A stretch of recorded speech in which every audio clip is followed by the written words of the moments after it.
the history of men is the history of war and destruction. A brilliant student was pointing that out to me. You know, and the history of women is the history of life.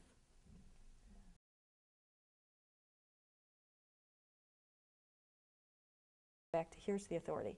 It's not up there by a man with a long white beard and vending machine. Say, please, dear God, give me this. But it is the authority here, and that's what's real. And that's why I think women's spirituality is everybody's spirituality. It just happens to have the name woman in front of it. But this is where the authority is, you know. Okay, my definition of feminism is that women should be free to do whatever they want and not be held back because of gender. And so ultimately what that means is that gender can't be the issue. You know, it's all about choice. Now, Susan B. Anthony died before we got the vote, even though she worked for a really long time. She was born in 1820, so she worked for a really long time for the enfranchisement of women.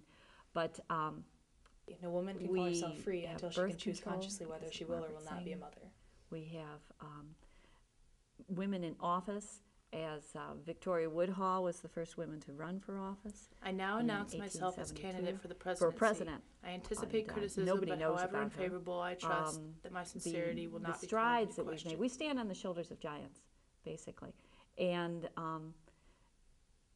there was a time where a woman could not have a driver's license. This is just recent. Couldn't have birth control unless they asked her husband. I mean, these are recent progresses because of the women's movement, and that it was with Betty Friedan in 1966 the feminine mystique that she started succeeded off in with burying millions of American women alive, because she saw the awful things that women were going through, and they started to get together and say, you too.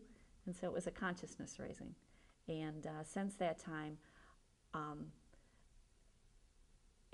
there's been a lot of progress. We've got a long way to go, though. And I see it going backwards at times, just in my lifetime. I couldn't be more impressed, absolutely. Alice Paul was such a brilliant, brilliant woman, and she held degrees. Well, actually, she had a number of the. She had a PhD, she had a Juris Doctorate, she had a master's in law, and she knew what it was like to fight. And she started in England with Pancras and having the right to vote in England, and she learned the tactics that she brought over to the United States there, and that was the going on starvation to get the point across. But she wasn't afraid of rocking the boat. And so when we saw her literally strapping herself to the gates of the White House to get the president's attention, and then of course she knew she would get arrested, and then the hunger strike, and there were 220 women that went on hunger strike, and it is that brought it over the edge to push President Wilson, to finally acquiesce. We have forgotten the history of our country if we have forgotten how to agitate when it is necessary. Woodrow Wilson, September 8, 1916. Liberty is a fierce and intractable thing to which no bounds ought to be set. Woodrow Wilson, a message to Congress. There is nothing in liberty unless it is translated into definite action. Woodrow Wilson, July 4th, 1914. Mr. President, how long must women wait until liberty? And so it was her stamina and just her brilliance. She was so intelligent. And what was fun is she coexisted with me in my lifetime because she didn't die until 66. So neat. There's a lot left to do.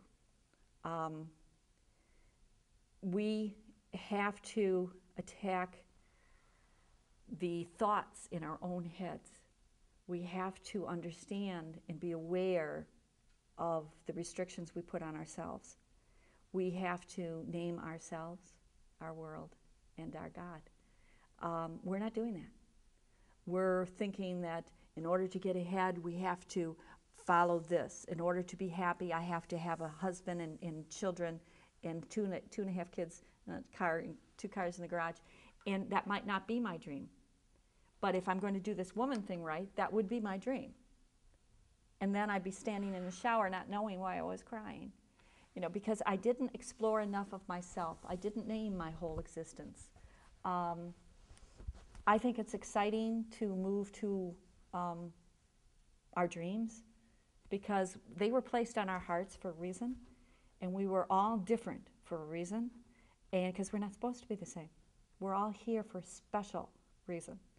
And when we start breaking through these gender roles, and specifically homophobia, because that holds us all in place. That holds the heterosexuals as well as the homosexuals in place, because it tells us that you can't be outspoken if you're a woman. You can't cry if you're a man or a boy. And so that tells us we can't be who we really are. And so where is it that we need to work on? We need to work on our own minds first. And then we can make ourselves happy, and then that can ripple to everybody that we meet.